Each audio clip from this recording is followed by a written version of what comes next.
एक ही रात में करीब 80 लोगों की हत्या करके पूरे गांव को नष्ट कर दिया था। फिर भी वो हत्यारा कैसे कैलाश पर्वत की चोटी तक पहुंचने वाला इकलौता इंसान बना। कैलाश की चोटी पर पहुंचकर जब वो नीचे आया तो उसने कैलाश पर्वत के रहस्य के बारे में ऐसा क्या बताया कि आज भी लोग तिब्बत में उसे भगवान का रूप मानते हैं। और उसके जीवन में एक ऐसी घटना घटती है कि वो खूंखार तांत्रिक से एक पूजनीय संत बन जाता है। तिब्बत के दक्षिणी भाग में स्थित एक गांव में थोपका का जन्म हुआ था, जिन्हें हम मिलारेपा के नाम से जानते हैं। वो एक सुखी संपन्न परिवार में पले बढ़े। उनके पिता एक सफल जमींदार थे, जिनकी संपत्ति, भूमि और पशुधन गांव में प्रतिष्ठा का प्रतीक थे। मिलारेपा का बचपन आराम और प्रेम में बीता। अपने माता पिता के इकलौते पुत्र होने के नाते उन्हें हर खुशी और सुविधा मिली। उनके साथ उनकी छोटी बहन भी थी और परिवार का जीवन खुशहाल था। लेकिन जीवन में कोई भी स्थिति स्थिर नहीं रहती, सब कुछ बदल जाता है। और ऐसा ही हुआ मिलारेपा के साथ। जब मिलारेपा केवल 7 साल के थे तब उनके पिता का अचानक देहांत हो गया। इस मृत्यु ने परिवार को आर्थिक और भावनात्मक रूप से हिलाकर रख दिया। अपने अंतिम समय में उनके पिता ने एक वसीयत बनाई, जिसमें कहा गया था कि जब तक मिलारेपा बड़े नहीं हो जाते तब तक उनके चाचा और चाची परिवार की देखभाल करेंगे और संपत्ति का प्रबंधन करेंगे। ये वसीयत इस उम्मीद के साथ की गई थी कि परिवार को कोई कठिनाई नहीं होगी। लेकिन उनके पिता की मृत्यु के तुरंत बाद हालात पूरी तरह बदल गए। चाचा और चाची, जिन्होंने पहले अच्छे संबंधों का दिखावा किया था, अब पूरी तरह से बदल चुके थे। उन्होंने संपत्ति पर अधिकार कर लिया और मिलारेपा की मां और बच्चों को नौकरों की तरह काम करने के लिए मजबूर किया। जो घर कभी उनका था अब वो उनके लिए जेल बन गया था। उनका जीवन सम्मान से गिरकर अपमान और गरीबी में बदल चुका था। मिलारेपा की मां, जो कभी एक सम्मानित महिला थीं, अब अपमान और कष्ट सहने पर मजबूर थीं। उनका मन बदले की भावना से भर चुका था। उन्होंने बार बार अपनी संपत्ति वापस पाने की कोशिश की, लेकिन हर बार नाकामी मिली। गांव के लोग इस अन्याय को चुपचाप देख रहे थे, लेकिन किसी ने मदद करने की हिम्मत नहीं की। अंत में उनकी मां ने एक कठोर निर्णय लिया। उन्होंने मिलारेपा से कहा, अगर हम अपनी संपत्ति वापस नहीं पा सकते तो हमें उन लोगों से बदला लेना चाहिए जिन्होंने हमें बर्बाद किया है। ये शब्द, ये भावना मिलारेपा के जीवन की दिशा बदलने वाली थी। बदले की भावना उनके मन में गहराई तक समा चुकी थी। अपनी मां की आज्ञा का पालन करते हुए मिलारेपा ने तांत्रिक विद्या सीखने का निर्णय लिया। तंत्र मंत्र की दुनिया में प्रवेश करने के लिए वे अपने गांव से दूर चले गए। उनका उद्देश्य अब केवल एक था, अपने चाचा और चाची से बदला लेना। मिलारेपा का यह सफर आसान नहीं था। वे कई तांत्रिक गुरुओं के पास गए और कई कठिन साधनाओं के बाद उन्होंने तांत्रिक विद्या में महारत हासिल की। यह सिर्फ एक तांत्रिक की कहानी नहीं है, बल्कि एक ऐसी यात्रा है जो मिलारेपा को आत्मज्ञान, पश्चाताप और मुक्ति के मार्ग पर ले जाएगी। तो हमारे साथ बने रहिए, क्योंकि अब हम मिलारेपा की असली यात्रा की शुरुआत करने जा रहे हैं। इस कहानी में आगे बढ़ने से पहले आपसे एक छोटा सा अनुरोध है। अगर आपको ये वीडियो पसंद आ रहा हो तो कृपया इसे लाइक करें और हमारे चैनल को सब्सक्राइब जरूर कर लें। आपके इस छोटे से समर्थन से हमें बहुत बड़ी मदद मिलती है। मिलारेपा का जीवन तिब्बत की वादियों में एक साधारण लड़के के रूप में शुरू हुआ था। लेकिन किसे पता था कि वही बालक एक दिन तंत्र विद्या की गहरी, रहस्यमय और अंधेरी दुनिया में कदम रखेगा। पिता की असमय मृत्यु और परिवार की संपत्ति छिन जाने के बाद मिलारेपा के जीवन का हर सुख एक दुख में तब्दील हो गया। उनके चाचा और चाची ने परिवार को गरीबी और अपमान की दलदल में धकेल दिया और तब उनकी मां ने बदले की आग को हवा दी। मां के कड़वे शब्द, अपमान और दुख से प्रेरित होकर मिलारेपा ने एक कठोर निर्णय लिया। उन्होंने तांत्रिक विद्या सीखने का संकल्प लिया। उनके गुरु थे युंगटन, एक भयानक तांत्रिक जिनकी शक्तियां अद्वितीय मानी जाती थीं। युंगटन के संरक्षण में मिलारेपा ने तांत्रिक विद्या की गहन शिक्षा ली। उनके जीवन का अब एक ही उद्देश्य था, बदला। और इस बदले की आग ने उन्हें मौत का मंत्र सीखने की राह पर धकेल दिया। मौत का मंत्र, वह मंत्र जिसे सीखने के बाद मिलारेपा अपने दुश्मनों को बिना सामने आए मार सकते थे। उन्होंने प्राकृतिक शक्तियों को नियंत्रित करना भी सीख लिया, विशेषकर ओलावृष्टि का आह्वान करना। और इसी विद्या का प्रयोग उन्होंने अपने चाचा और चाची के गांव में किया, जहां भारी ओलावृष्टि ने पूरे गांव की फसलों को तबाह कर दिया। गांव के लोग भयभीत हो गए और उन्हें समझ नहीं आया कि ये आपदा कहां से आई। लेकिन मिलारेपा की यह पहली विजय थी और अब वे रुके नहीं। इसके बाद आया वह दिन जब मिलारेपा ने बदले का सबसे भयानक रूप धारण किया। उनके चाचा के बेटे की शादी का दिन था। पूरा गांव एकत्रित था और मिलारेपा ने इसी मौके का चयन किया। उन्होंने मृत्यु का मंत्र इस्तेमाल किया। अचानक सांप, मकड़ियाओं और अन्य जहरीले जीव विवाह समारोह में प्रकट होने लगे। अफरा तफरी मच गई और घर की छत गिर गई। इसमें करीब 80 लोग मारे गए और मिलारेपा का बदला पूरा हुआ। मिलारेपा की मां को गर्व हुआ। उन्होंने गांव में घोषणा की कि उनका बेटा बदला ले चुका है। लेकिन मिलारेपा के मन में कुछ और चल रहा था। बदले की आग में जलने वाले मिलारेपा को अब यह एहसास हो रहा था कि उन्होंने क्या खो दिया। वे अपराध बोध से घिर गए थे।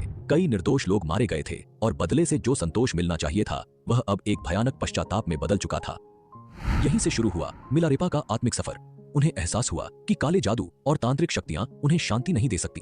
अब वे आत्मिक मुक्ति की ओर बढ़ना चाहते थे। इसी दौरान उनकी मुलाकात एक बौद्ध लामा से हुई, जिन्होंने उन्हें आध्यात्मिक ज्ञान की ओर मार्गदर्शन दिया। इस लामा ने उन्हें बौद्ध धर्म के महान गुरु मारपा के पास भेजने का सुझाव दिया। और यहीं से शुरू होती है मिलारेपा की प्रायश्चित और आत्मज्ञान की यात्रा। मिलारेपा की जीवन यात्रा में एक बड़ा मोड़ तब आया जब उन्होंने तंत्र विद्या और काले जादू के माध्यम से अपने दुश्मनों से बदला लेने के बाद गहरे पश्चाताप का अनुभव किया। उन्हें एहसास हुआ कि इन विधाओं ने उन्हें सिर्फ विनाश और दुख की ओर धकेला है। अब उनके मन में आत्मिक मुक्ति और शांति की चाह जागृत हुई। इसी समय उनकी मुलाकात एक बौद्ध लामा से हुई, जिन्होंने उन्हें गुरु मारपा लोटसावा के पास जाने की सलाह दी। मारपा एक महान बौद्ध गुरु थे, जिन्होंने भारत से बौद्ध धर्म की गहरी शिक्षाएं प्राप्त की थीं। तिब्बत में उन्हें एक अनुवादक के रूप में भी जाना जाता था, क्योंकि उन्होंने बौद्ध धर्म के महत्वपूर्ण ग्रंथों का अनुवाद किया था। जब मिलारेपा गुरु मारपा के गांव पहुंचे तो वहां बच्चों से उनकी मुलाकात हुई। उन्होंने बच्चों से पूछा, मारपा अनुवादक कहाँ हैं? एक बच्चे ने जवाब दिया, मेरे साथ आओ, मैं तुम्हें उनसे मिलवाता हूँ। बच्चा उन्हें एक खेत में ले गया जहां एक साधारण किसान जमीन जोत रहा था। मिलारेपा को यह समझ नहीं आया कि वही किसान दरअसल गुरु मारपा थे। गुरु ने मिलारेपा को देसी शराब दी और कहा, इसे पी लो और फिर खेत जोतने का काम करो। बिना सवाल किए मिलारेपा ने गुरु की बात मानी। काम पूरा करने के बाद जब बच्चे ने बताया कि यह व्यक्ति ही गुरु मारपा थे, तो मिलारेपा को भारी आश्चर्य हुआ। उन्होंने गुरु के चरणों में गिरकर अपने पाप, पछतावा और आत्मिक मुक्ति की इच्छा व्यक्त की, लेकिन गुरु मारपा ने उन्हें तुरंत कोई शिक्षा देने के बजाय कठिन परीक्षाओं से गुजारा। मिलारेपा ने झुककर मारपा से कहा, मैं आपसे धर्म की दीक्षा चाहता हूँ। मैं एक ऐसी प्रणाली, ऐसी क्रिया की तलाश में हूँ जो मुझे इसी जन्म में ज्ञान दे दे और मेरे बंधन को तोड़ दे। मैं अगले जन्म के फेर में नहीं पड़ना चाहता हूँ। मैं आपको अपना शरीर, अपना दिमाग और अपनी बोली सब कुछ अर्पण करता हूँ। कृपया इसके बदले में मुझे खाना, कपड़े और ज्ञान दे। यह वाकई एक खूबसूरत बात थी। अक्सर लोग गुरु के पास जाकर कहते हैं कि वे अपनी आत्मा समर्पित करते हैं, लेकिन असल में ये एक भूल है। जो चीज आपकी है ही नहीं, उसे देना बहुत ही आसान है। उसे कह देना कि मैं आपको आत्मा देता हूँ, कितना सरल है। लेकिन जो आपके पास सच में है, आपका शरीर, आपका दिमाग और आपकी बोली, उसे समर्पित करना, ये एक बहुत बड़ा कदम है। मारपा ने ध्यान से मिलारेपा की बात सुनी, फिर बोले, तुम अपना शरीर, दिमाग और बोली मुझे दे रहे हो। इसके बदले में मैं तुम्हें खाना और रहने की जगह दे सकता हूँ, लेकिन ज्ञान, इसके लिए तुम्हें किसी और को देखना होगा। या फिर मैं तुम्हें ज्ञान दे सकता हूँ, पर तुम्हें अपना खाने और रहने का इंतजाम कहीं और से करना होगा। मिलारेपा ने तुरंत कहा, ठीक है, मुझे ज्ञान चाहिए। मैं अपना खाने और रहने का इंतजाम कर लूंगा। इसके बाद मिलारेपा भिक्षाटन के लिए निकल पड़े ताकि पूरे साल के लिए भोजन का इंतजाम कर सके। वे दूर दूर तक भिक्षा मांगते रहे और एक बोर भर गेहूं इकट्ठा कर लिया। साथ ही उन्होंने एक पारंपरिक तांबे का बर्तन भी खरीदा। जब वह भारी बोरा लेकर मारपा के घर लौटे तो गलती से बोरा गिर गया और तेज आवाज हुई, जिससे मारपा नाराज हो गए। मारपा बोले, तुम्हारे इस व्यवहार से तो ऐसा लगता है कि तुम इस घर को भी अपने चाचा के घर की तरह बर्बाद कर दोगे। अब यहाँ से चले जाओ। मिलारेपा ने गिड़गिड़ाते हुए कहा, मैंने आपसे कहा था कि मैं भोजन लाऊंगा और मैंने अपना वादा निभाया। बोरा भारी था, इसलिए मुझसे संभल नहीं पाया। मारपा ने गंभीरता से कहा, तुम्हारे बोरे को रखने के तरीके से ही तुम्हारे व्यवहार का आकलन होता है। मिलारेपा की कठिन यात्रा में एक बड़ा मोड़ तब आया जब उन्होंने अपने गुरु मारपा की पत्नी दगमेमा से मदद की गुहार लगाई। दगमेमा ने उनके प्रति सहानुभूति दिखाई और मारपा से कहा, आप मिलारेपा को क्यों नहीं सिखाते? वह अच्छी तरह से हमारी सेवा कर रहा है। मारपा ने जवाब दिया, अगर यह मेरे बेटे के लिए 3 कोनों वाला घर बना देगा तो मैं इसे सिखाऊंगा, लेकिन शर्त यह है कि इसे अकेले बनाना होगा, किसी की भी मदद नहीं लेनी होगी। मारपा ने मिलारेपा को पहला कार्य दिया, एक गोलाकार टावर का निर्माण करना। यह काम उन्होंने अकेले करना था, बिना किसी की मदद के। मिलारेपा ने अपनी पूरी निष्ठा के साथ इस कार्य को शुरू किया। उन्होंने लकड़ियां काटी, पत्थर इकट्ठे किए और बिना सहायता के टावर बनाने लगे। कई महीनों की मेहनत के बाद जब टावर लगभग पूरा हो गया तो मारपा ने अचानक कहा, इस टावर को गिरा दो और सारे पत्थर और लकड़ियां वहीं वापस रख दो जहां से उन्हें लाया था। पहली परीक्षा के बाद मारपा ने उन्हें दूसरा कार्य दिया, अर्धचंद्राकार टावर बनाने का। मिलारेपा ने फिर से इस कार्य को स्वीकार किया और पूरी मेहनत से निर्माण किया। लेकिन जब यह टावर भी तैयार हो गया तो मारपा ने फिर से कहा, इसे भी गिरा दो और सारे पत्थर वापस वहीं रख दो। तीसरी परीक्षा में मिलारेपा को त्रिकोणीय भवन बनाने का आदेश मिला। इस बार भी उन्होंने बिना किसी शिकायत के यह काम किया। लेकिन जब भवन तैयार होने के करीब था, मारपा ने फिर से नाराजगी जताई और कहा, इसे भी गिरा दो और सारे पत्थर वहीं रख दो। इन परीक्षाओं के दौरान मिलारेपा का शरीर पूरी तरह थक गया था। उनके हाथों और पीठ पर घाव हो गए थे, लेकिन उनके धैर्य और समर्पण में कोई कमी नहीं आई। मारपा की पत्नी दगमेमा ने मिलारेपा की कड़ी मेहनत देखी। उन्हें सहानुभूति हुई और उन्होंने मारपा से कहा, अब समय आ गया है कि आप मिलारेपा को सिखाएं। वह बहुत समय से हमारी सेवा कर रहा है। मारपा ने अंततः यह स्वीकार किया कि मिलारेपा अब पूरी तरह शुद्ध हो चुके हैं। उन्होंने मिलारेपा को आध्यात्मिक शिक्षा देना शुरू किया।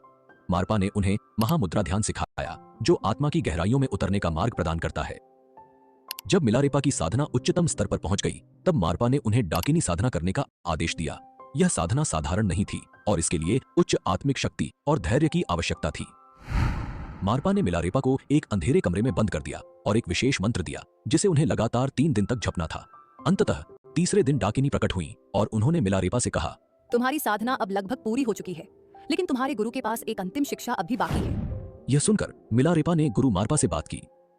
मारपा ने उत्तर दिया, मैंने तुम्हें जितनी भी शिक्षाएं प्राप्त की हैं वह सब दे दी हैं, लेकिन अब तुम्हें हमारे गुरु नरोपा के पास जाना होगा। मारपा और मिलारेपा ने भारत की यात्रा की और गुरु नरोपा के पास पहुंचे। नरोपा ने मिलारेपा को अंतिम शिक्षा प्रदान की जिसे आत्मज्ञान का अंतिम स्तर माना जाता है। नरोपा ने आशीर्वाद देते हुए कहा, तुम्हारी साधना अब पूरी हो चुकी है। इस प्रकार मिलारेपा की यात्रा उन्हें आत्मज्ञान की उच्चतम अवस्था में ले गई। अब वह केवल एक साधारण योगी नहीं बल्कि एक महान संत और कवि के रूप में प्रकट हुए। अगले 2 चैप्टर्स में हम देखेंगे कैसे मिलारेपा ने कैलाश पर्वत पर सफल चढ़ाई की और उस पवित्र पर्वत के रहस्यों के बारे में उन्होंने क्या बताया, और आखिरकार मिलारेपा की मृत्यु किस कारण से हुई। इन अनसुलझे सवालों का जवाब जानने के लिए हमारे साथ बने रहिए।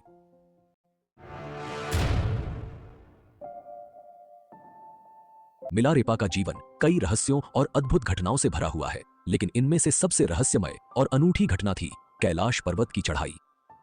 कैलाश पर्वत एक ऐसा स्थान जिसे तिब्बत के साथ साथ हिंदू, बौद्ध, जैन और बौद्ध धर्मों में भी अत्यधिक पवित्र माना जाता है। भगवान शिव का निवास, ब्रह्मांड का केंद्र और आध्यात्मिक रहस्यों का अद्भुत प्रतीक। इस पवित्र पर्वत पर चढ़ना हमेशा से एक असंभव कार्य माना जाता रहा है। हजारों लोग आए, लेकिन कोई इस अद्भुत पर्वत की चोटी तक नहीं पहुंच सका, सिवाय एक मिलारेपा। 1093 ईस्वी, यही वह समय था जब मिलारेपा ने कैलाश पर्वत की चढ़ाई शुरू की।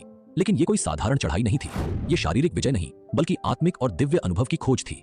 मिलारेपा की यह यात्रा आध्यात्मिक रूप से इतनी महत्वपूर्ण थी कि हर कदम एक नई साधना और ब्रह्मांड के रहस्यों को समझने का प्रयास था।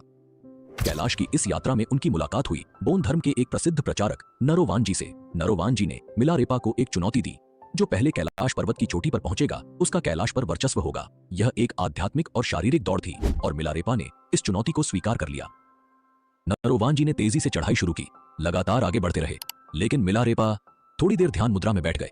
कुछ समय बाद नरोवांजी जब चोटी के बहुत पास पहुंचे तो सूरज की पहली किरण उनके चेहरे पर पड़ी। वह किरण इतनी तीव्र और शक्तिशाली थी कि उन्हें पीछे हटना पड़ा, और इस बीच मिलारेपा ने बिना किसी रुकावट के अपनी चढ़ाई जारी रखी और अंततः वे नरोवांजी से पहले चोटी तक पहुंच गए। यह केवल शारीरिक विजय नहीं थी, यह थी मिलारेपा की आध्यात्मिक शक्ति और दिव्य शक्तियों का दर्शन। एक ऐसी चढ़ाई जो आज भी एक रहस्य बनी हुई है। कैलाश पर्वत की चोटी पर पहुंचकर मिलारेपा ने कुछ अद्भुत और अनजाने रहस्यों का अनुभव किया। उन्होंने कहा कि यह पर्वत साधारण लोगों के लिए नहीं है और कोई साधारण व्यक्ति यहां चढ़ने का प्रयास न करे, क्योंकि यह भगवान शिव का पवित्र निवास है। यहां चढ़ाई करने के बाद मिलारेपा ने अपनी साधनाओं और ध्यान के माध्यम से आत्मज्ञान की ऊंचाइयों को छू लिया। उन्होंने अपने शिष्यों को ध्यान और तपस्या की गूढ़ विधियां सिखाई ताकि वे भी आत्मज्ञान की राह पर चल सकें।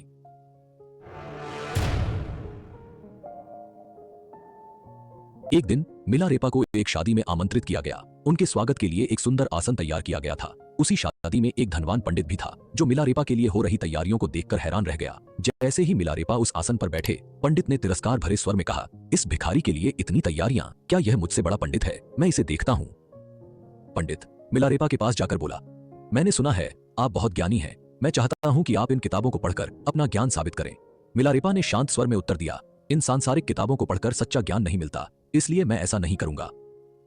यह सुनकर पंडित हंसा और बोला, मुझे पता था कि तुम ऐसा ही कहोगे।